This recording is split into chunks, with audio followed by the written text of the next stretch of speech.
pedirle excusas por no poder atenderlos el miércoles pasado. Tuve una pequeña dificultad en el trabajo, principal mío, que ustedes saben es de juez. Pero contarles también en 2 segundos y agradecerle las evaluaciones a los que están desde el primer semestre conmigo. La verdad que ha sido una cosa bien compleja hacer clases desde un computador, bien impersonal, y aún así creo que le he puesto todo el empeño posible eh, para que las cosas salgan lo eh, más parecidas a una clase de las que me gusta hacer estando en la universidad. Agradecer las críticas, las tomo nota, no las rebullo. eh, Trataré de ser menos autorreferente, aunque no lo hago con el objeto de una especie de culto al ego, sino solo poner ejemplos de la experiencia que yo he vivido como juez en estos años, porque de hecho yo creo que una de las razones por las que la escuela me ha mantenido en su plantel es básicamente por mi contacto con la judicatura. Pues. Entonces cuento historias desde lo que me ha tocado ver a mí, pero para evitar eso también puedo poner ejemplos que le han pasado a otros colegas y no ser tan autorreferente. ¿No sé? Sí. ¿Le reclamaron por eso? O sea, no sé, lo pregunto porque en lo personal me entretengo con eso, al menos en el sentido de que como que me lo puedo imaginar más, porque tengo otros profes, por ejemplo, en otros ramos que dan ejemplos súper poco tangibles, por decirlo así, o como que uno se los puede imaginar súper poco y es como que no te sirven, no sirven esos ejemplos, según yo. O sea, yo voy a seguir dando los ejemplos y muchos van a ser de la experiencia propia como juez, no lo voy a dejar de hacer, pero solo quería aclarar que no es con el objeto de hacer una especie de culto a mí, ni mucho menos, no es un problema de ego, es un problema de que uno saca la experiencia donde la tiene. Y si alguno ha molestado, no cuesta nada poner ejemplos de otros jueces que también nosotros los jueces conversamos mucho de las cosas que nos pasan, pero ejemplos siempre vamos a tener porque esa es la única manera de aprender, creo yo, en esta cosa que es la relación entre los abogados y los jueces en el tribunal. ¿Mm? Sí, también me recojo el guante en términos de que si voy a seguir haciendo pruebas de caso, tengo que prepararlos un poco más. Hoy día ya dejé uno en el foro y ahí el guante tiene que ser recogido por usted y contestar en el foro, porque yo planifiqué todas las clases de aquí hasta el final y todas las semanas van a haber casos en el foro. El miércoles voy a poner otro caso. Profe, ahí teníamos una duda, como el caso, o sea, claro, al foro no llegó hace tanto rato, así como una hora, una cosa así. Yo lo puse a las 9. No sé, no, o sea, por lo menos en el grupo de WhatsApp que hay como para el ramo, nos dimos cuenta que había llegado hace poco. Y nada, pues queríamos saber porque muchos pensamos que era como para resolverlo en clase. No, la idea es trabajo asincrónico. Ah, Trabajo asincrónico, porque yo debería hacer 3 horas lectivas y no tengo ninguna posibilidad, porque también es claro que yo intento hacer una clase de más de 2 horas y sufro mucho. Si ya estoy pasándome de la media con 1 hora y media, pero créanme que es un ramo muy importante que de hecho parte central del examen de grado. Yo tomo exámenes de grado en la escuela también y por Dios que es más difícil estudiar solo para el examen de grado cuando no has tenido un profe que lo haya revisado alguna vez contigo. Entonces, es trabajo asincrónico y la idea es que lo contesten en el foro y vamos a resolver los casos en el foro. ¿Estamos? Profe, Uh-huh. yo revisé el Educando más temprano porque he estado viendo la materia de otro ramo, porque tuve clase a las 12 y estaba pendiente y el caso no llegó a las 9. Yo lo subí a las 9 de la mañana, me desperté y lo subí. Si está en el horario a las 9, el caso que usted lo envió sale, dice a las 9, pero a nosotros no nos llegó a las 9, nos llegó muy tarde. Pero tenemos 2 días, sí, tenemos hasta el miércoles, el miércoles se cierra, así que los que son noctámbulos pueden hacerlo en la noche. Yo voy a estar mirando cada cierto rato el educando para ir contestando, así que con calma. Esto no lo vamos a resolver en clase, esto es asincrónico, ustedes tienen, cuando tengan un ratito, cuando ya hayan atendido todo lo suyo, se meten ahí, revisan, agarran código, ven la parte pertinente de la clase. Hoy día más de la clase de 9 de septiembre que está pendiente. Así que la idea es que vayamos aprendiendo. El miércoles voy a poner otro y muy probablemente el viernes voy a poner otro. Porque, como les digo, ya tenemos la prueba el lunes. Y la prueba del lunes es un caso, es una cosa. Y entonces, la idea es que entremos a la lógica de qué hay que responder. Una cuestión práctica. ¿Ya? Como las mismas otras que hicimos antes, algunos le apuntaron al principio, otros no, pero aquí ya vamos a empezar a afinar un poco más la mano. ¿Ya? Y por supuesto, aunque no lo crean, es vital tratar de entrar a clase. O ver el rato que el profe está hablando ahí es vital, porque si no cuesta. Particularmente esta materia, que está muy desordenada en el código, y los profes hacemos un esfuerzo por darle sistematicidad. ¿Ya? Así que el trabajo asincrónico se hace en el foro, contestan, revisan, yo voy conversando y vamos avanzando. ¿Estamos? Ya, profe, que yo pensé que era como solamente este rato que uno tenía para hacerlo y yo dije, No, pucha. para nada, para nada. Sí, por eso se cierra ese foro, se cierra el miércoles a las 12. Entonces, muy probablemente el jueves en la mañana ya pongo el otro caso y así nos vamos hasta el sábado. La idea es que tener en esta semana por lo menos 3, porque las materias que vamos a alcanzar a ver van a ser incidentes, prejuiciales. Ya vamos a terminar hoy día las prejuiciales, propiamente tal y las probatorias, y vamos a dejar avanzado algo para el miércoles para las precautorias, y hasta ahí el miércoles se cierra la materia para la prueba. El miércoles se cierra la materia para la prueba. ¿Estamos? Y como les digo, hay que entender, porque como les hago este tipo de cosas, están con los materiales en las manos, entonces no les puedo preguntar definiciones, conceptos, etcétera, en clasificaciones, porque las tienen ahí. Y yo quiero, entonces, lo que nos obliga a este sistema es a aplicar cosas, que es una de la taxonomía de Bohm, que es de la forma de conocimiento, es una parte más difícil. Pero yo creo que pueden, la mayor parte ha podido, así que vamos que se puede, y la idea es que en el foro planteen las dudas, etcétera, porque yo estoy dispuesto a estar en el foro. Así que eso, agradecerles las muy buenas opiniones que han hecho, y yo recojo el guante. Voy a hacer clase un poquito más corta, no de 2 horas, sino de 1 hora y media. Vamos a trabajar más en casos y corregir las cosas que se pueden corregir, porque a mí me interesa que ustedes aprendan. ¿Estamos? Ya. Muy bien. Dicho esto, voy a empezar a compartir pantalla y vamos a seguir estudiando las medidas prejudiciales propiamente tal.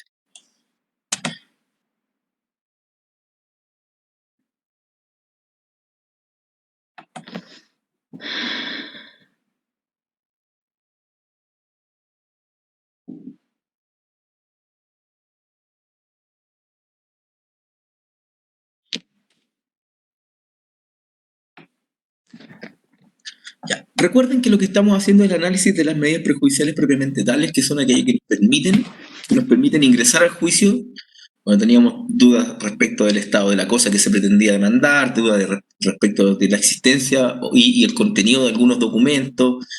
Teníamos dudas respecto de a quién había que demandar, y por eso preguntamos el reconocimiento jurado sobre temas de personería, representación, etc. Esta última que vamos a estudiar, que es la número 5, el reconocimiento jurado de firma puesto en instrumento privado, está tratada como una medida prejudicial propiamente tal, no obstante que tiene harto de medida prejudicial probatoria. Medida prejudicial probatoria. ¿Por qué? Lo vamos a conversar cuando estudiemos prueba durante el semestre. La razón de por qué documentamos todo, dejamos registro de todo y exigimos firma y nombre, tiene que ver con la necesidad de preconstituir pruebas. Los humanos sabemos que durante el devenir del cumplimiento de los contratos y de las obligaciones se pueden suscitar dudas respecto de cuál es el alcance de cada obligación, de cuál es el contenido de cada prestación, etcétera. Y por eso, lo mejor, y ese es un buen consejo de abogado, es dejarlo por escrito. Dejarlo por escrito. Entonces, la última, esta, que parece una medida está en el código tratada como una medida prejudicial propiamente tal, más bien participa bastante de la naturaleza de una medida prejudicial probatoria que las vamos a ver, pretendo yo, durante esta clase. La número 5 es el reconocimiento jurado de firma puesta en un instrumento privado. Puesta en un instrumento privado.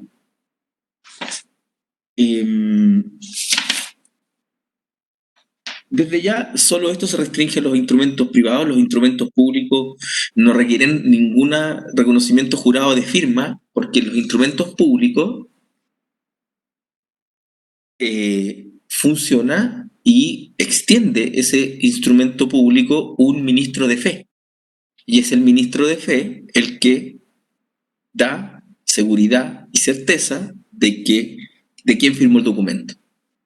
Precisamente, y esa es la garantía de firmar los contratos importantes en escrituras públicas, porque no hay que probar después en los juicios quién lo firmó, porque para eso ya opera la presunción de fidelidad que te da haberlo firmado por un ministro de fe. En este caso, en general, las escrituras públicas por notario. Entonces, lamentablemente eso no pasa, no todos los documentos pueden ser firmados en escritura pública porque es carísimo. Entonces hay instrumentos privados. Y cuando hablamos de instrumentos privados, no hay esa presunción de quién firma, de verosimilitud de quién firma. Entonces, esa es la razón por la cual existe esta medida. El objetivo de esta medida es permitir tanto al demandante como al demandado, recuerden que esta es una de aquellas que puede pedir el futuro demandante y el futuro demandado, obtener el reconocimiento de una firma estampada en un documento de la contraparte, para asegurarnos de que efectivamente sea él quien tiene el documento y que haya sido suscrito por él y por ninguna otra persona. Recuerde lo que dice el artículo 287, esta le puede corresponder tanto al futuro demandante como al futuro demandado. Debe cumplirse con los requisitos generales de cualquier escrito, pero no es necesario en este caso señalar la acción que se pretende impetrar y sumeramente sus fundamentos, básicamente porque el inciso final del artículo 273, el inciso final del artículo 273 señala que esta solicitud se va a conceder siempre. La diligencia expresada en el número 5 se decretará en todo caso. Las de los otros 4 solo cuando juicio del tribunal sean necesarias para que el demandante pueda entrar en juicio. Entonces, en la quinta, el requisito más somero son los requisitos generales de cualquier escrito, es decir, la suma, la identificación del tribunal, la identificación del peticionario, la petición concreta y la firma del documento, que son las cosas que estudiamos el semestre pasado. Y obviamente, si es el primer escrito, tiene que haber patrocinio y poder. Tiene que haber patrocinio y poder.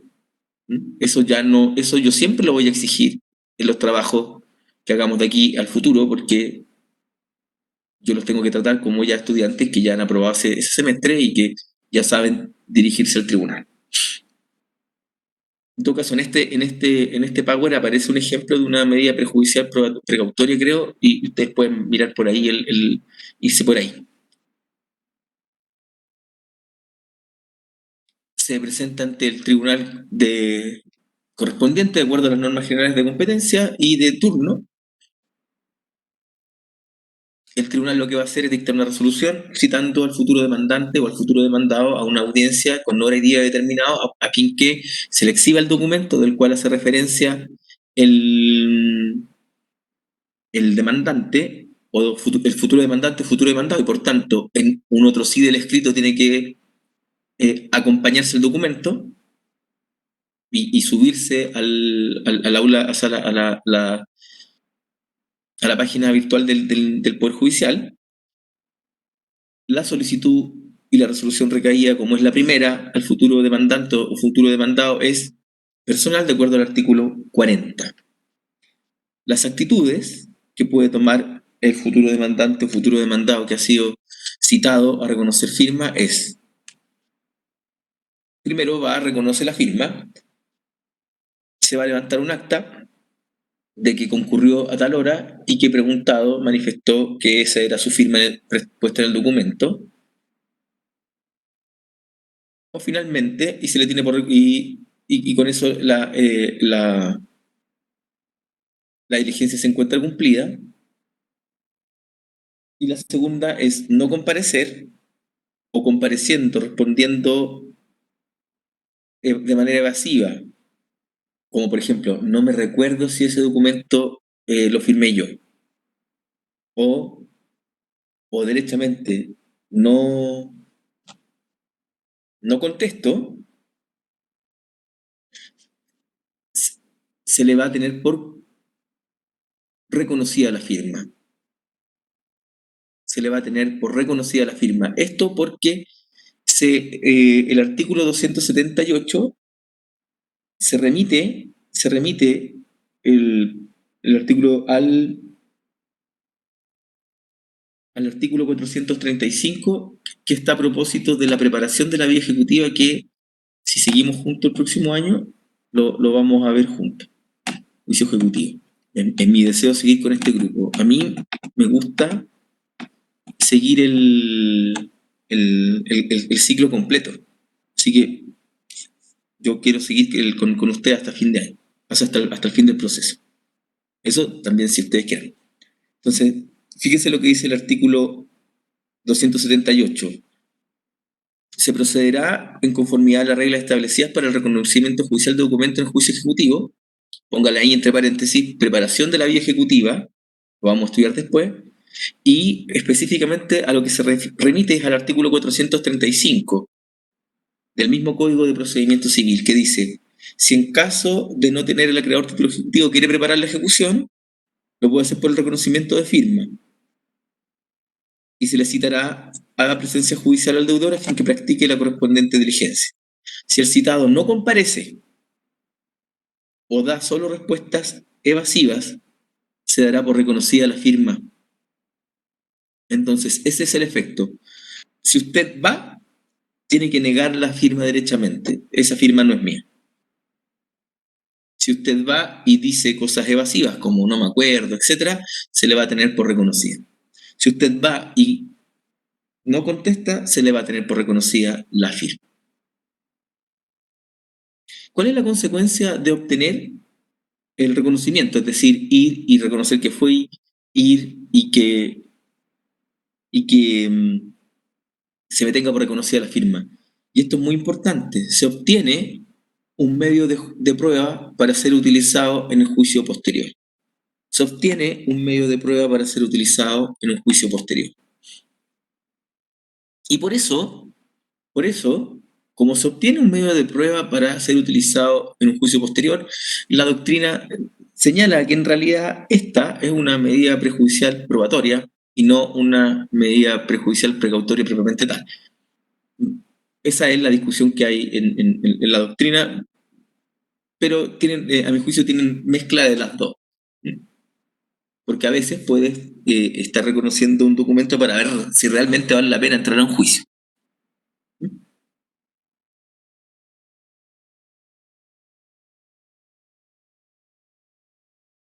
Entonces, uno puede señalar acá que la medida prejudicial de reconocimiento es distinta.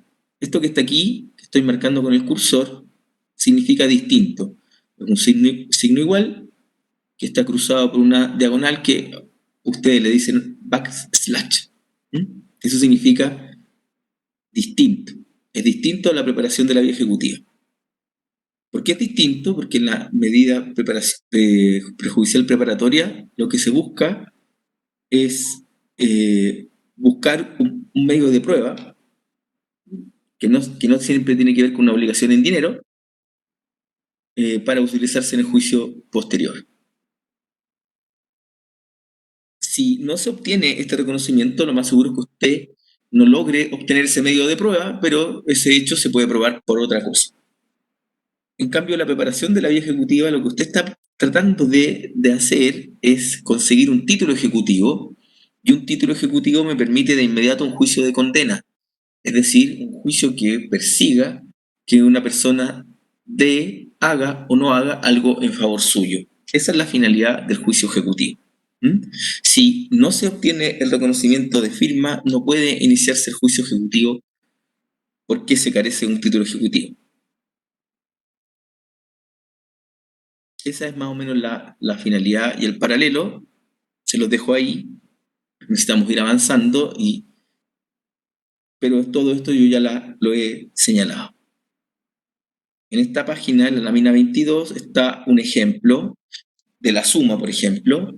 Recuerden que esta parte de arriba se llama suma. En lo principal, reconocimiento de firma puesto en instrumento privado. En el primer otro sí, acompañamos documento. En el segundo otro sí, no puede faltar, patrocinio y poder.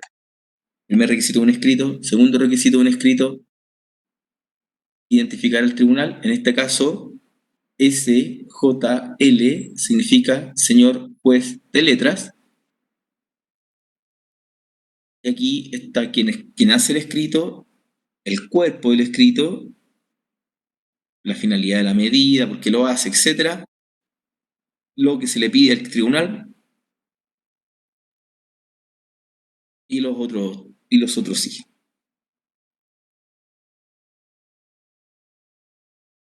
Con eso terminamos las primeras medidas, las 5 medidas que están establecidas en el artículo 273, con el objeto de intentar iniciar el juicio.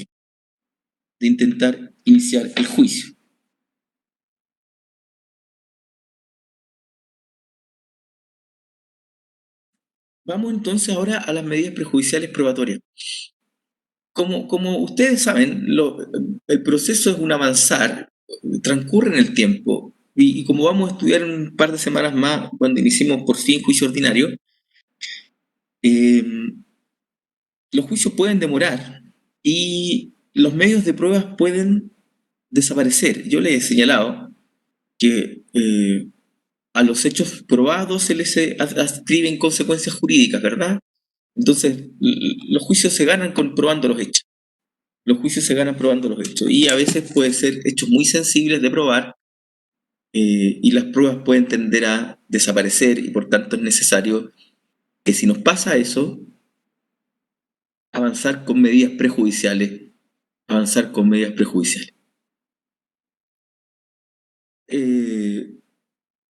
Aventurando un concepto de estas medidas, podemos decir que son actos jurídicos procesales anteriores al juicio que tienen por objeto anticipar la rendición de ciertas medidas de pruebas que pudieran desaparecer o ser de difícil realización en el mismo juicio.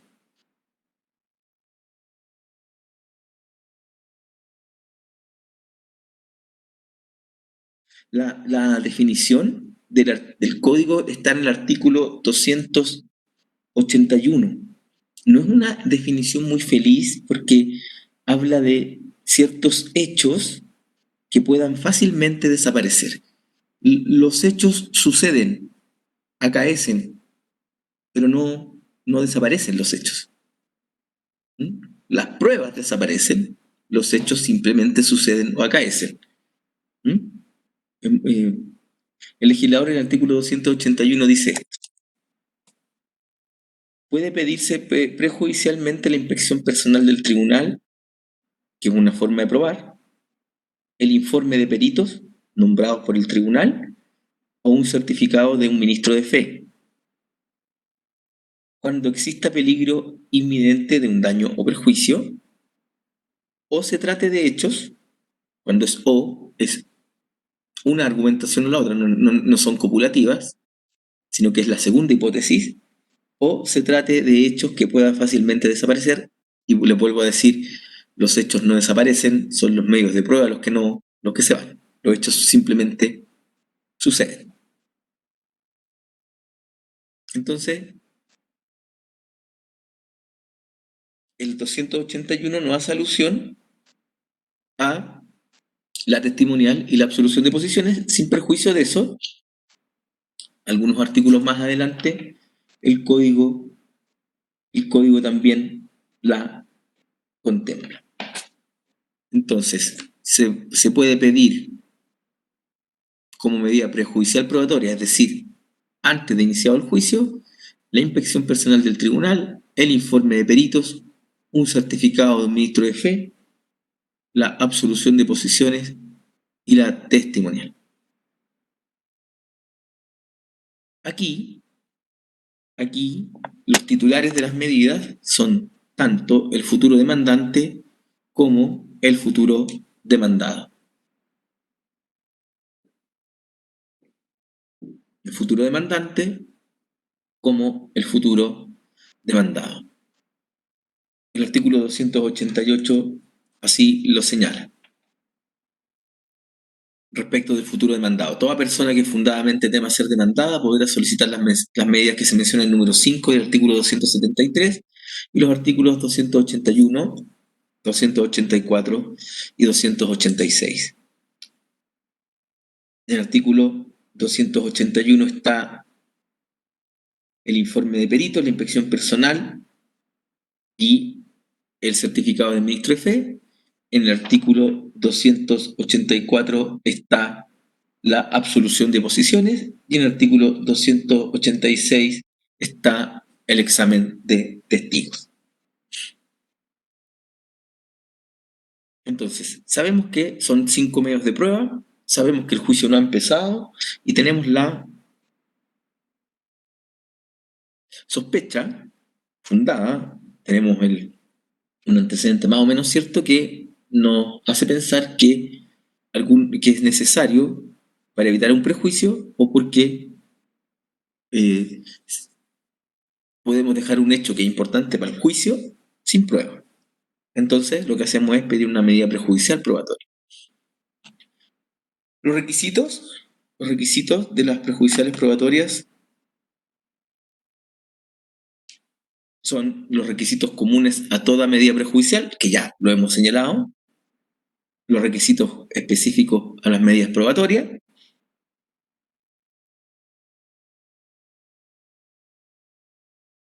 que las vamos a ir estudiando una a una. El requisito general o común, artículo 287, las medidas de que habla este título, siempre se debe señalar la acción que se propone deducir y someramente su fundamento. Tengo que avisarle, voy a presentar una demanda como dato precario, voy a presentar una solicitud de demanda por cobro de peso, voy a presentar una demanda por cumplimiento de contrato y resolución del mismo. Voy a presentar una demanda de restitución de inmueble. Eso es la acción que se propone deducir y los fundamentos son: voy a pedir la restitución del inmueble porque de hace 3 meses que no me paga la renta. Voy a pedir la restitución de la cosa dada en comodato porque yo también la necesito. Voy a pedir que se me pague el precio porque me lo adeuda. De eso se trata. Más complejo es para el demandado. Si se trata de deducir por el demandado, él tendrá que señalar quién es el que lo pretende demandar y cuáles serían los fundamentos que hay en su contra. Es más complejo, hay que meterse en la cabeza, el demandado tiene que hacer un esfuerzo de meterse en la cabeza del futuro demandante e intentar adivinar cuál acción va a hacer. Es una cosa muy, muy, muy extraña.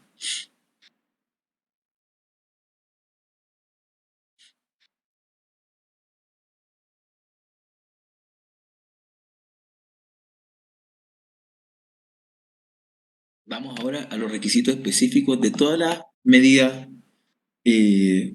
precautorias, unas por una.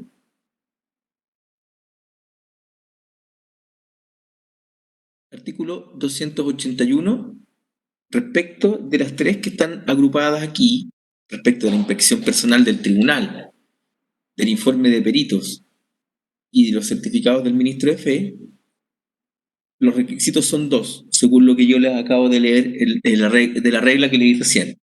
Que exista un peligro inminente de daño o perjuicio, o que se trate de hechos que puedan fácilmente desaparecer.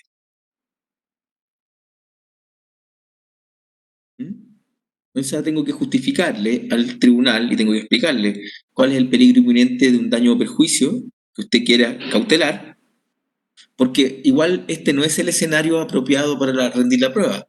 El escenario apropiado para rendir la prueba es en el proceso, cuando ya hemos escuchado al demandante con su demanda, al demandado con su contestación, cuando hemos fijado los puntos de prueba sobre los cuales quiero que recaiga la prueba. El mejor escenario para la prueba es en el juicio. Y aquí la estamos adelantando a un espacio donde ni siquiera hemos conocido la opinión del futuro demandado.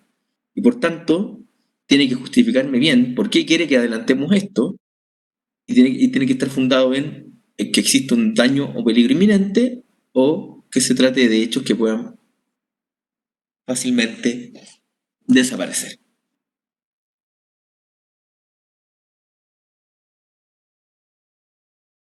El informe de peritos como medio de prueba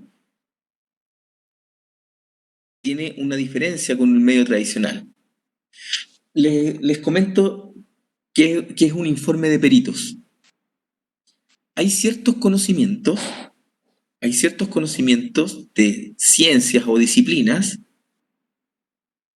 que exceden del conocimiento que tiene cualquier persona. Por ejemplo, yo puedo ver a una persona en la calle con actitud nerviosa, pero ¿puedo yo como persona, no psicóloga, saber si ella tiene un estrés? ¿Quién tendría que ver si esa persona actuó bajo estrés? Pregunto. Profesional. Un profesional. Y en este caso, Claro, ¿quién un sería? perito, un psicólogo. Un psicólogo, muy bien. ¿Quién habló? Eduardo. Claro, Eduardo, un psicólogo. Yo puedo ver una lesión en la nariz para saber si se produjo un daño civil, pero yo necesito saber si fractura, cuánto va a durar la fractura, cómo va a quedar el aparato olfativo después de esto, cómo va a quedar la estética para fijar daños morales. ¿Quién va a tener que hacer ese informe?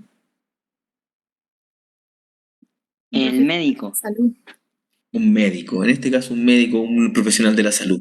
Entonces, en algunos casos, bueno, en buena parte de los casos, usted va a tener que traer al proceso conocimientos de otras disciplinas, y lo que queremos es tratar de buscar un conocimiento experto. Eso es un perito. El perito es un Profe, ¿le puedo tercero. hacer una pregunta? ¿Ah? ¿Le puedo hacer una pregunta? Es que lo que pasa es que, ¿cómo uno lleva al perito o uno tiene que como designar un perito que esté ya en alguna parte registrado o algo así? Las cortes de apelaciones tienen, Eduardo, un listado de peritos. Uno puede inscribirse en las cortes de apelaciones Ya. como perito. Peritos calígrafos, peritos médicos, peritos psicológicos, etcétera, planimétricos, etcétera. Pero esa lista está ahí, le da cierta seguridad a las partes de que esta persona por lo menos hizo el trámite de ir a inscribirse en el listado, de que todas las cortes abren un periodo especial. Pero ese listado no es vinculante, lo vamos a ver y eso es una de las cosas que quería contarle, en el proceso, cuando estamos hablando en el juicio mismo, ahí se hace una audiencia para que se pongan de acuerdo las partes en designar un perito, y si no hay un perito, si las partes no llegan a un acuerdo en la designación de un perito, lo designa el juez. Eso es como en lo normal, pero justo estaba estudiando aquí, gracias Eduardo, porque volvemos a la materia.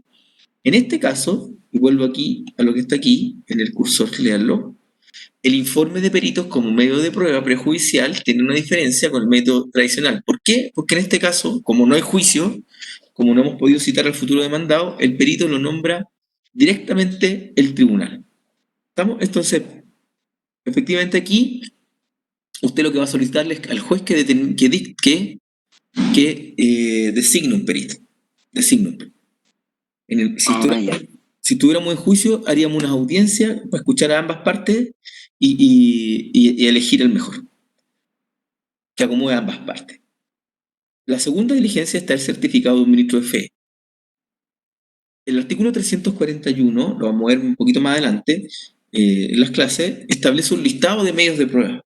El sistema chileno del Código de Procedimiento Civil establece cuáles son los medios de prueba, a diferencia de materia penal, de materia laboral, de materia de familia, donde hay libertad de medios de prueba y puedo llevar a juicio cualquier antecedente que le puede generar convicción al juez. El Código Procesal Civil, como está basado en lo que se llama prueba legal o tasada, hay una mayor desconfianza del legislador hacia los jueces y el legislador prefiere determinar cuáles son medios de prueba y cuáles no. La enumeración del artículo 341 no habla de como medio de prueba del certificado de un ministro de fe. Sin perjuicio de eso, se contempla como medida prejudicial probatoria. No obstante, la ley le da valor probatorio. Recuerden que Chile, lo vamos a estudiar con más calma, pero vayan aprendiendo desde ahora. En materia civil tiene un sistema de prueba legal o tasada. ¿Qué significa prueba legal o tasada? Significa que el legislador le da valores predeterminados a las pruebas. En los procesos de sana crítica, que son la regla en el mundo y que son la regla también en nuestro sistema, porque en materia penal, en materia laboral y en materia de familia se ha optado por las normas de sana crítica, el legislador no le da valor probatorio a las pruebas determinadas, sino que deja al juez que él elija cuál es la prueba que lo convence más, y lo que obliga al juez es en la sentencia explicar por qué cree que un medio de prueba vale más que otro. Entonces, en este sistema, en el sistema de prueba legal o tasada, el legislador le da valor y el artículo 427 dice que un certificado de ministro de fe se reputa verdadero. Los hechos que están certificados por el ministro de fe en el proceso se reputan verdaderos, salvo prueba en contrario, y ustedes saben, me imagino que sí, porque se recordarán el artículo 47 del Código Civil, las presunciones simplemente legales se reputan, existe la posibilidad de probar en contrario, pero ya tienen una presunción de verosimilitud, a diferencia de las presunciones simplemente legales, donde no se admite prueba en contrario. ¿Cómo se tramitan estas tres, la inspección personal del tribunal, el informe de peritos y el certificado de ministro de fe? Hay que distinguir. Si la futura contraparte se encuentra en el lugar del juicio, la ley contempla conocimiento. Es decir, que se le avise que se va a hacer esta situación, que se va a pedir esta medida prejudicial probatoria.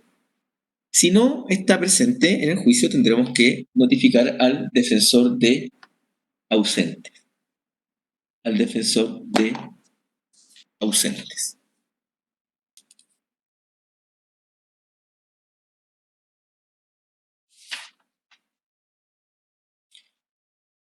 El artículo 281, inciso final, dice: para la ejecución de estas medidas se dará previamente conocimiento, es decir, se le notifica de que se va a dar lugar a la medida, y así le surge el plazo a él para intentar oponerse y generar un incidente a la persona quien se trata de mandar, si ésta se encuentra en un lugar de asiento del tribunal o donde deban ejecutarse. En los demás casos se procederá con intervención del defensor de ausente y recuerden que hay una cápsula en el curso pasado de defensores de ausentes que alguien amablemente hizo para el curso pasado y se lo pueden pedir a Montserrat, si es que alguien necesita, pero es un auxiliar de la Administración de Justicia que se preocupa de defender a quienes no están en el lugar del juicio.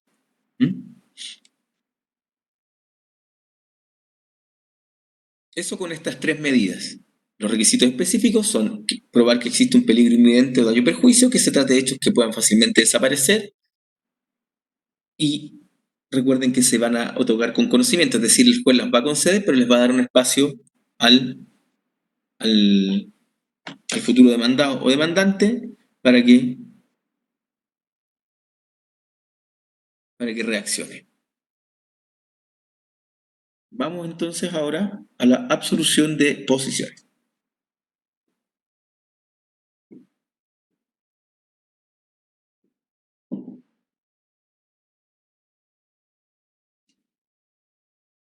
Absolución de posiciones. La absolución de posiciones se llama también en la doctrina,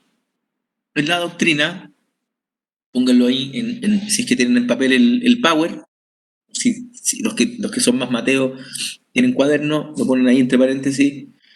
La absolución de posiciones significa también lo que se llama la confesión provocada. La confesión provocada. Es un medio de prueba que consiste en que las partes le piden a la parte contraria, en este caso el demandante le pide al demandado, o el demandado le pide al demandante. No es un segundo requisito específico. La absolución de posiciones es otro medio de prueba. Es justo lo que estoy diciendo ahora. Es la confesión como medio de prueba. Y aquí doctrinalmente llamamos confesión provocada, porque yo obligo al otro a que vaya al tribunal a contestar un conjunto de preguntas, y si él contesta las preguntas que yo le hago y reconoce hechos que lo perjudican, se llama confesión. Una confesión es reconocer hechos que nos perjudican. ¿Estamos? ¿Queda mejor? Entonces vuelvo a insistir, durante el juicio, usted puede, durante el juicio, uno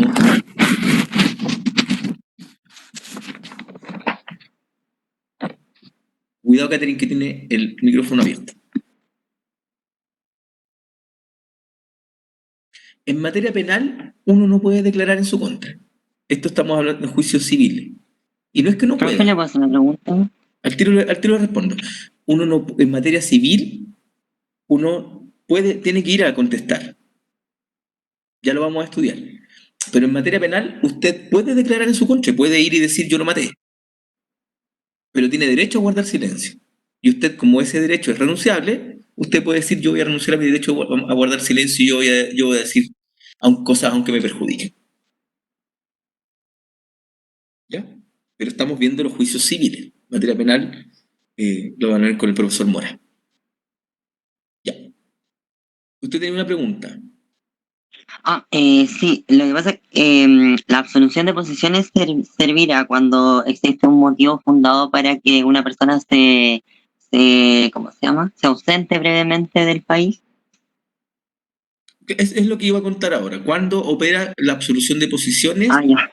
como medida perjudicial probatoria? Recuerden que estamos estudiando cómo se puede partir un juicio sin tener juicio aún. Recuerden que aquí no hemos presentado la demanda. Lo que pasa es que estamos con urgencia y tenemos aquí la sospecha de que efectivamente al momento en que estemos con el juicio, el futuro demandante o futuro demandado puede que no esté en Chile y yo no pueda citarlo a absolver posición. ¿Ya? Voy a leer el artículo 284. Si hay motivo fundado para temer que una persona se ausente en breve tiempo del país, podrá exigírsele como medida prejudicial que absuelva posiciones sobre hechos calificados previamente como conducentes por parte del tribunal, el que sin ulterior recurso señalará día y hora para la práctica de la diligencia. ¿Ya? Entonces, primero, el requisito para la absolución de posiciones es que exista un motivo fundado para temer que una persona se va a ausentar del país. Por ejemplo, hemos tomado noticia de que el futuro demandado lo acaban de nombrar gerente general de una empresa importante en Nueva York y se va a ir de Chile porque va a asumir ese cargo. Bueno, y justo yo lo pensaba demandar. Bueno, yo tengo que mostrarle al tribunal, mire, tomé conocimiento de esto, acompañaré un documento, el diario financiero donde aparece la noticia o alguna página de internet diciendo, mire, este señor se va a ocupar este cargo del extranjero, o a los que les gusta el fútbol, imagínense un futbolista chileno que lo acaban de contratar en Alemania. y tiene un juicio pendiente acá. Entonces, uno acompaña el antecedente que tiene y diga, este señor se va a ir, yo necesito que antes de irse me conteste unas preguntas. ¿Ya? Absolver posiciones es contestar preguntas. Contestar preguntas respecto de un futuro juicio y que efectivamente importen reconocer algo en su contra. Importen reconocer algo en su contra. Desde el punto de vista jurídico, uno no confiesa cosas que le favorecen.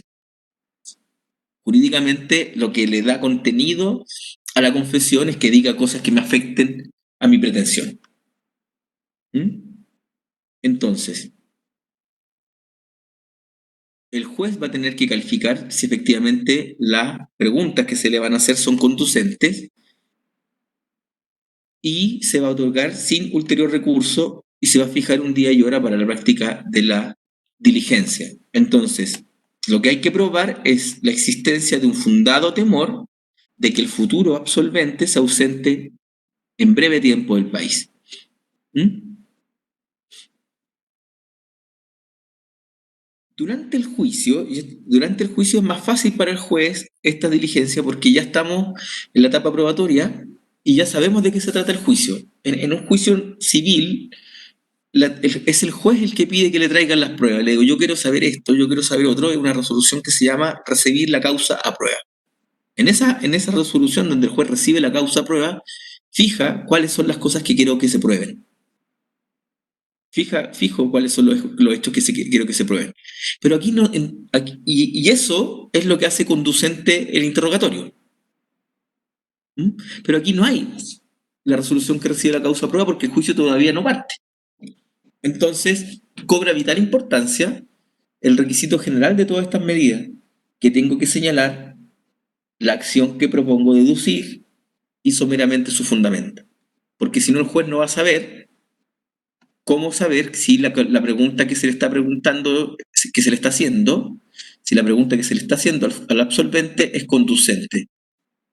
Conducente es que sea pertinente para el juicio. Conducente, en este sentido, significa que sea pertinente para el juicio.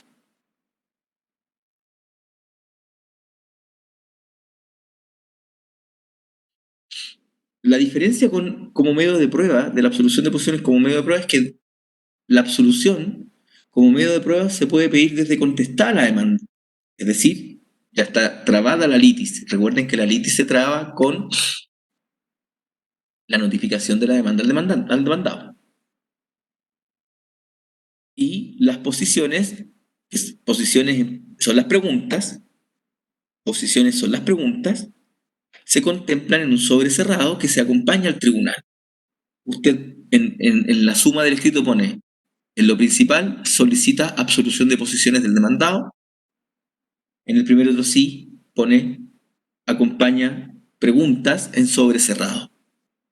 Entonces, posiciones es sinónimo de preguntas. ¿Estamos? En cambio, como no hay puntos de prueba todavía, porque todavía el proceso no impacta, es como medio prejudicial, la diferencia está en que el tribunal tiene que, no puede agregarse en sobrecerrado, sino que hay que entregársela al tribunal para que el tribunal abra las preguntas y las califique como conducentes. ¿Mm?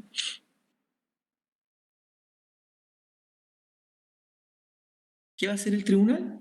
El tribunal, si considera que se presentó bien el escrito, si se le señaló cuál es la acción que se propone deducir y superamente su fundamento, y considera que las preguntas que se están haciendo son conducentes, va a fijar una resolución y va a ordenar, y recuerden que sin recurso alguno, así lo dice la ley,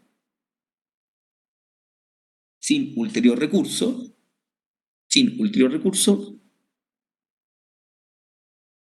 va a fijar un día y hora para que la persona que ha sido citada venga al tribunal y conteste las preguntas. Y el apercibimiento aquí se le tiene porque si no viene, se le va a tener por confeso de todas las preguntas que se hicieron.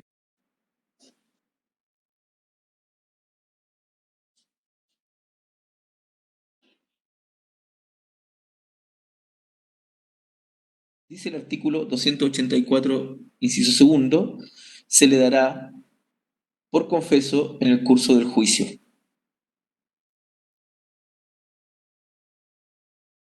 Salvo que aparezca suficientemente justificada la ausencia sin haber cumplido con la orden del tribunal. Artículo 284, inciso segundo. Si se ausentare dicha persona dentro de los 30 días siguientes, subsiguiente al de notificación, sin absolver las posiciones, o sin dejar un apoderado con autorización e instrucciones bastantes para hacerlo durante la secuela del juicio, se le dará por confeso, salvo que aparezca por justificada su ausencia. Entonces, en el juicio posterior, se detiene por confeso. Y esto es muy difícil de entender para los alumnos, por eso hay que estar atentos y abrir los ojos en este rato, porque, y vamos a ver si entendieron, solo se van a tener confeso de las preguntas que se hicieron en forma asertiva. En forma asertiva. La lámina no explica que es una pregunta asertiva.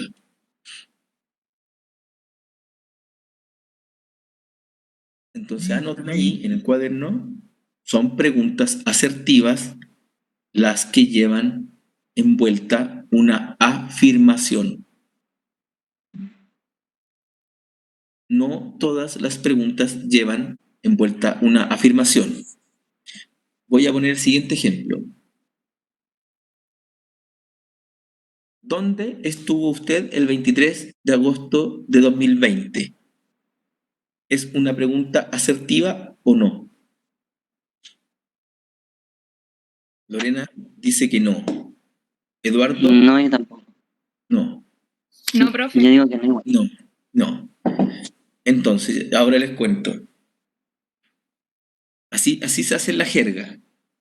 Diga cómo es efectivo y le consta que usted el 20 de agosto estuvo en Uruguay. Es así. ¿Quién dijo Sí, eso? es así. La palabra es, y le consta que usted estuvo el día tanto en Uruguay, Entonces- porque firmó eso. Entonces, ¿de qué se le va a dar por confeso si es que él no contesta? Bien. De que él estuvo en Uruguay, po. En esa fecha. Muy bien. Claro. Muy bien. Entonces, es obvio que lo que quiere el legislador es que usted haga solo preguntas Como afirmativas. exacto, asertivas, aquellas que llevan envuelta una afirmación. Porque esa afirmación que lleva envuelta es la que se va a dar por probada. Diga cómo es efectivo y le consta que usted no pagó el precio de las manzanas que adquirió. Si él no contesta, se da por confeso de que no pagó las manzanas. ¿Se dan cuenta? Entonces, la idea es que se acompañen las preguntas en forma asertiva porque son las únicas que se puede tener por confeso. Si me preguntan dónde estuve el 20 de agosto y yo no contesto, no se va a poder tener por confeso de nada, porque porque la pregunta no dice dónde está.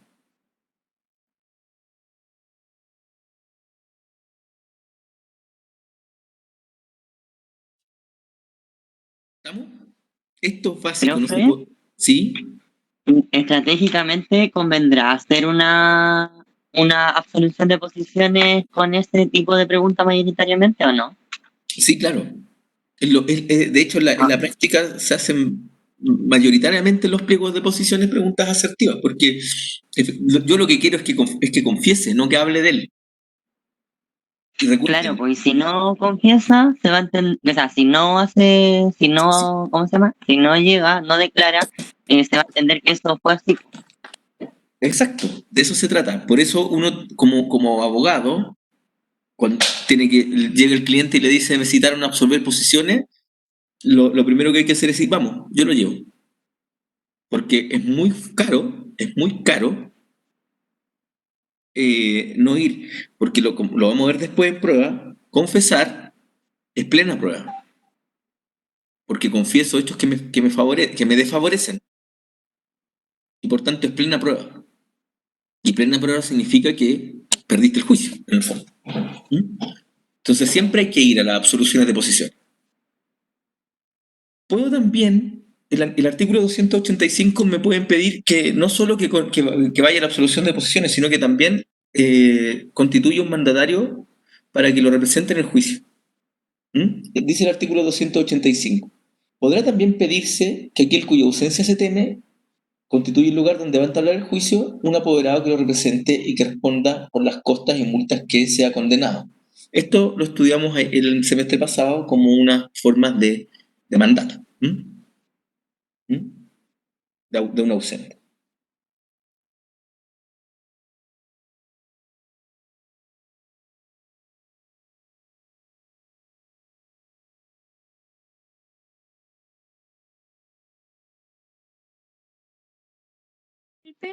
Sí, ¿Podría repetir eso de la plena prueba? Es que no lo escuché.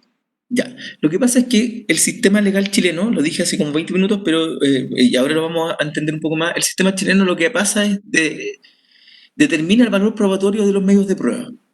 Y lo que dice es que cuando usted se le tiene por confeso de algo, esa confesión es plena prueba. Es la prueba máxima que tiene el sistema.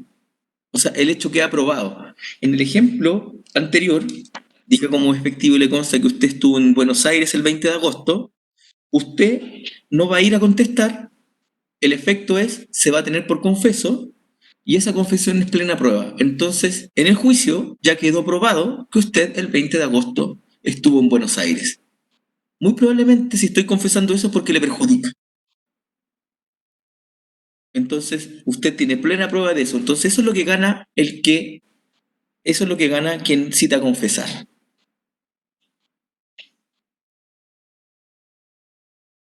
Plena prueba. Vamos al artículo 286 que establece la medida prejudicial probatoria de los testigos.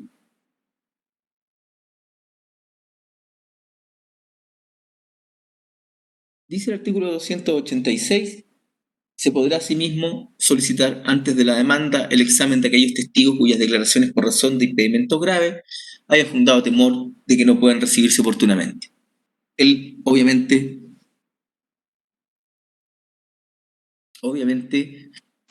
el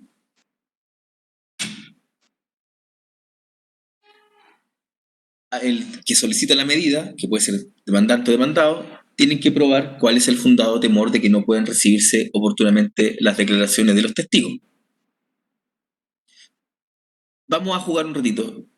Denme ejemplos de qué cosa podría significar un temor de que el testigo no concurra. Ejemplos.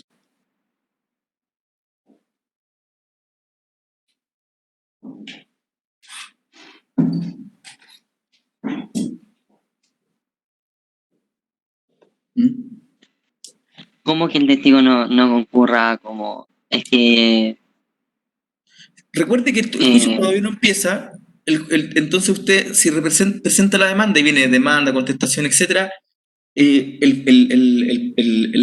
probatorio, el término probatorio, el espacio que da la ley para probar va a pasar como en 8 meses más. Aquí, por ejemplo, una compañera puso un ejemplo. Una amenaza, pero hay otro, déjenme buscar el otro chat. es que podría ser que estuviese fuera de Santiago o de la región del lugar al que le toca ir a declarar. Si por No sé, ejemplo, estuviese muy lejos del lugar. claro, Eduardo dio varias hipótesis. Vamos a ir analizándolo. Por ejemplo, Javier Ibarra dice, un viejito que se puede morir muy pronto. Sí, muy bien. Después tenemos a Constanza, dice, alguien que tenga una enfermedad terminal también. Por una amenaza, habría que ver en la amenaza, pero también podría ser que esta persona declare, pero la amenaza no le impide declarar en el futuro, sino que siempre. Entonces habríamos que conversarlo, tendríamos que ver que se le podría pedir protección al Ministerio Público. Alguien que esté de paso en un país y uno puede pensar sí. Ahora, como vamos a ver acá, Javiera, en el caso de alguien que esté de paso en el país, la ley chilena contempla la posibilidad de que declare por exhorto y se abre un término especial para que declare por exhorto en el tribunal en el país donde esté. Pero se dan cuenta, han dado ejemplos de personas en que exista fundado de temor de que no pueda recibirse oportunamente las declaraciones del testigo. Alguien que por su trabajo viaje mucho, también podría ser. Muy bien, eso es lo que hay que probar. Se va a abrir un incidente si es que la contraparte se niega, ¿verdad? Ya vamos a ver cómo se tramitan. Fundado temor de que no puedan recibirse oportunamente de las declaraciones de los testigos. Pero en general está pensado por lo que les digo, personas que van a abandonar el país o personas que están por morir. ¿Mm? Personas que están por morir.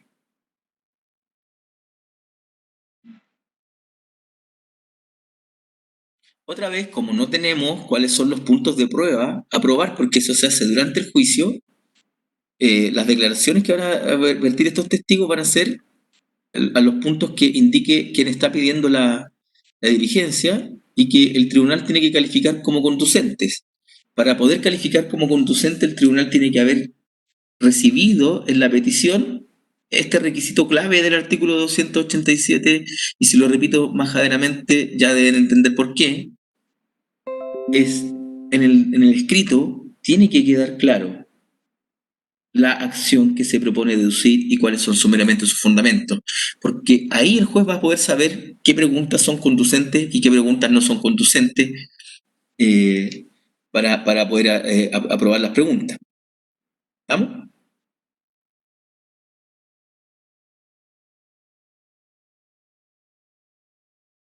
Durante su tramitación se contempla también el conocimiento de la futura contraparte, con un problema mínimo de bilateralidad de la audiencia, tengo que escucharlo a todos. Y si no está la persona, entonces tendremos que irnos al defensor de ausentes.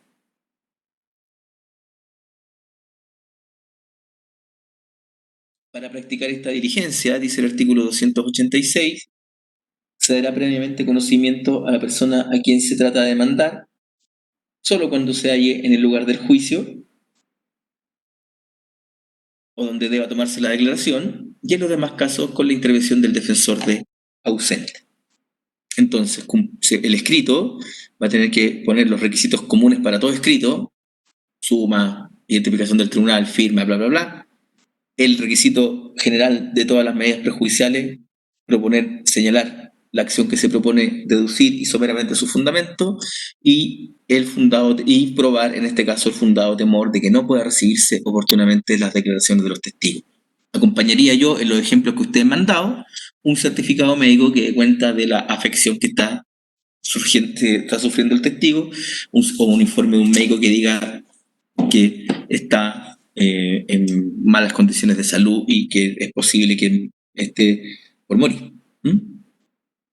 O, por ejemplo, el nombramiento, un contrato donde diga, mire, me voy del país, etc. El tribunal va a ordenar la medida, se va a citar a la audiencia, va a ir al testigo y todas las partes, se le van a hacer las preguntas y el ministro de fe, en este caso el receptor judicial, va a dejar un acta de lo que se señaló en la diligencia probatoria, y el valor que se le va a dar va a ser el valor que se le den a los testigos, que lo vamos a estudiar en un tiempo más.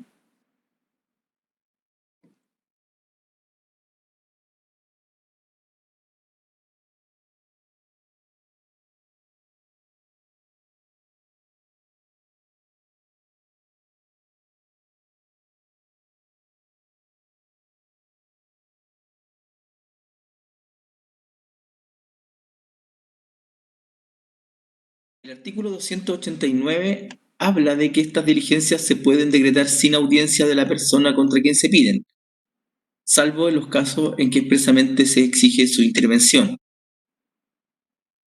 Hasta aquí, en las que hemos visto, en las medidas prejudiciales y en las probatorias, en general se requiere la intervención del otro. Tiene que reconocer la firma, tiene que absolver posiciones, tiene que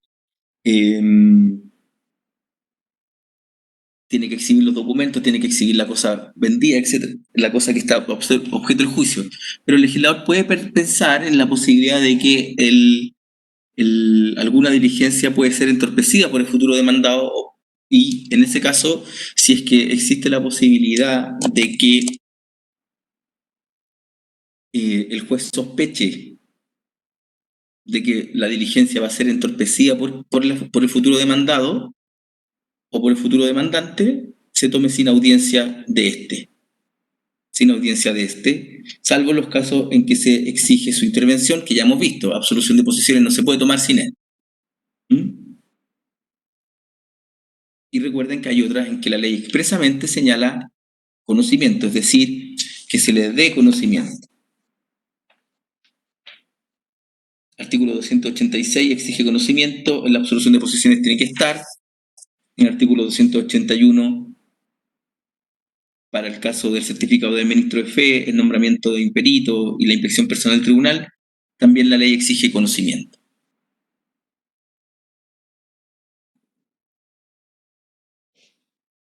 Aquí nuevamente este Power tiene también un ejemplo de absolución de posiciones para que ustedes lo puedan analizar.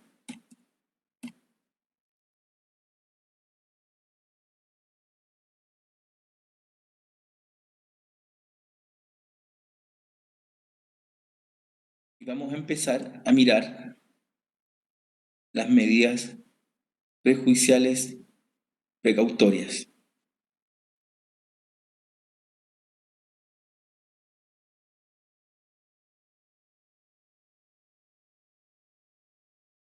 Ya saben ustedes que las medidas prejudiciales precautorias son los actos jurídicos procesales anteriores al juicio cuya finalidad es asegurar las resultas de la pretensión que será valer dentro del proceso. Estamos pensando en materia civil y por tanto estamos más bien pensando en asegurar lo pecuniario. Lo pecuniario o también la cosa misma objeto del juicio. La cosa misma objeto del juicio. Entonces, se tratan estas medidas prejudiciales precautorias de medidas que tienen por objeto asegurar el éxito de la acción, pero que también se impetran antes del proceso, porque efectivamente aquí tenemos el temor, el fundado temor de que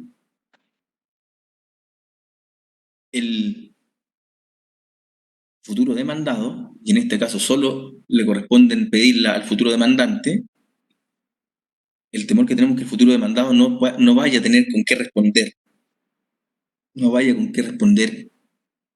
a las obligaciones que emerjan de la sentencia que se dicte en favor del demandante.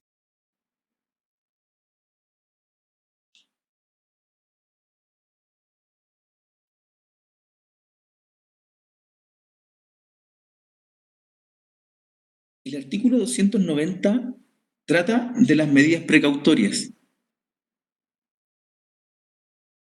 El artículo 290 trata de las medidas precautorias y las regula hasta su saciedad en el artículo 302. Es decir, son 10 artículos, más o menos, y las trata, y pongan atención porque esto es una complicación, las trata pensando en que el proceso ya se inició y que con el proceso iniciado el demandante se da cuenta que el demandado no va a tener bienes con qué responder. Y se llaman medidas precautorias porque se pueden notificar se pueden presentar desde la notificación de la demanda. La pregunta es, ¿qué pasa cuando antes de que yo presente la demanda, yo ya sepa que el futuro demandado se está deshaciendo de sus bienes? ¿Puedo presentarla antes de presentar la demanda? Porque si además presento la demanda y lo notifico, le doy aviso con letras de liquidación de que voy a ir por él. ¿Ah? Entonces, el artículo 279, por eso a estas clases hay que venir con código, el artículo 279 señala: podrán solicitarse como medidas prejudiciales las medidas precautorias de que trata el artículo 5 de este libro.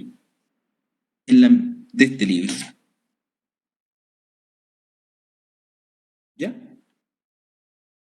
Entonces, las medidas prejudiciales precautorias son actos jurídicos procesales. Y cuando hablo de actos jurídicos procesales estoy hablando de manifestaciones de voluntad, dentro del proceso que son anteriores al juicio y cuya finalidad es asegurar las resultas de la pretensión que se va a hacer valer en el proceso. Pero todavía no he presentado la demanda. Solamente quiero primero asegurarme que los bienes no salgan del patrimonio del futuro demandado, porque ustedes saben, existe lo que se llama en el derecho civil el derecho de prenda general. El sujeto responde con todo su patrimonio de las obligaciones, y una de las obligaciones que puede tener están en este juicio, Entonces, es una cosa compleja, porque le vamos a sacar ciertos bienes del comercio humano. Y recuerden que el Código Civil funciona sobre la lógica de la libre circulación de los bienes, pero en este caso vamos a hacer abstracción de eso, vamos a restar ciertos bienes del comercio humano con el objeto de asegurar que el patrimonio del futuro demandado no se disminuya y se pueda hacer efectiva la responsabilidad que el tribunal determine cuando se dicte sentencia. Entonces, y como es tan violento esto, porque vamos a sacar ciertos bienes del comercio humano y los vamos a adscribir, los vamos a guardar para una futura obligación que ni siquiera sabemos si se va a producir, porque ni siquiera se ha presentado la demanda, el legislador es bien cuidadoso para exigir requisitos. Y por eso el legislador trata de equilibrar el interés legítimo del demandante de no ver burlada su pretensión y una eventual sentencia favorable, y por otra, el derecho legítimo del demandado de no sufrir perturbación en el ejercicio de sus derechos, evitando maniobras de presión del solicitante. Entonces, los requisitos son 4. Primero, el requisito común a toda medida prejudicial. ¿Cuál es el requisito común? Señalar la acción que se pretende deducir y someramente su fundamento. Segundo requisito, los requisitos comunes a toda medida precautoria. Tercer requisito, los requisitos específicos de la o las medidas precautorias solicitadas. Estoy solo repitiendo en la parte final de la lámina 33. Finalmente, como cuarto requisito, los requisitos que la ley exige para cada medida prejudicial precautoria.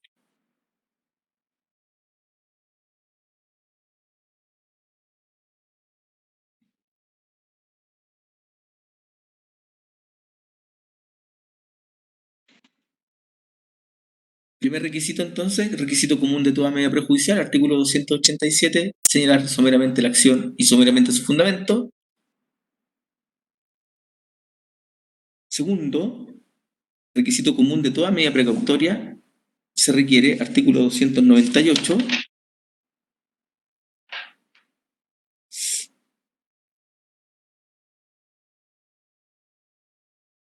el demandante deberá acompañar comprobantes que constituyan a lo menos presunción grave del derecho que se reclama. Presunción grave del derecho que se reclama, y esto los profesores de derecho procesal lo ponen con un latinazgo que se llama el fumus de boni juris, que significa aroma de buen derecho, es decir, que el juez se dé cuenta que efectivamente, muy probablemente, al final del juicio, el juez va a coger esa demanda. Es decir, el demandante va a ganar. No lo puede anticipar, pero con los antecedentes que se le acompañan, queda claro que más o menos lo que va a pasar es que se acoja la demanda. Fumus de boni juris, aroma de buen derecho, es decir, el demandante tiene razón.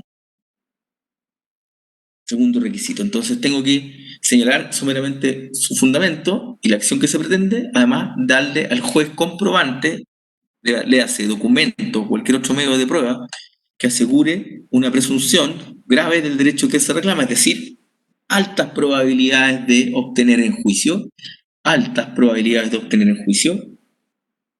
Tercero, requisito específico de las medidas precautorias solicitadas, que lo vamos a ver uno a una.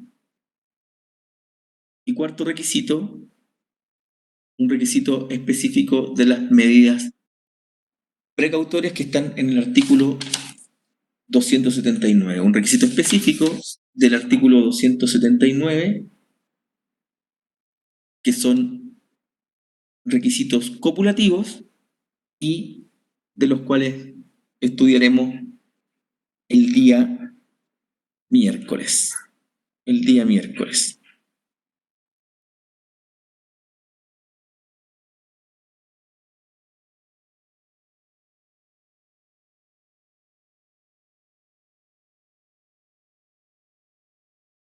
Bien. Dejo de compartir pantalla y abro espacio para preguntas. Profe, los requisitos, el segundo requisito que dijo, ¿estaba en qué artículo? Artículo 298. A lo menos Ya. persecución grave del derecho que se reclama. Profe, ¿Sí? lo que pasa es que yo tengo una duda, pero es que no sé si será. O sea, lo que pasa es que cuando yo pongo la medida precautoria, ¿ya? Yo tengo como un tiempo límite que el tribunal me responde, o puede demorarse un mes y en ese momento, un mes, igual la persona puede vender los No, bienes. en general los tribunales para las providencias de mero trámite tienen un plazo de 24 horas para contestar. Para resolver. Ah, ya. Ya, o sea, si yo lo pongo hoy Claro, mire, y en la jerga ¿ya? judicial se ocupa mucho, que uno le pone en un otro sí, solicita providencia urgente. Y usted, Ah, ya. porque ahí el juez le salta que en realidad se lo están pidiendo para hoy. Ahora, cuando un juez sabe que le están pidiendo una prejudicial precautoria, básicamente está pensando en que es cosa urgente. Ya. Claro, porque después la demanda se puede demorar un mes, por eso preguntaba. No, de hecho, esto están, bueno, lo vamos a ver cómo se tramitan y cuáles son, pero no, esto es rápido. Ah, ya. Muchas gracias. ¿Alguna otra pregunta?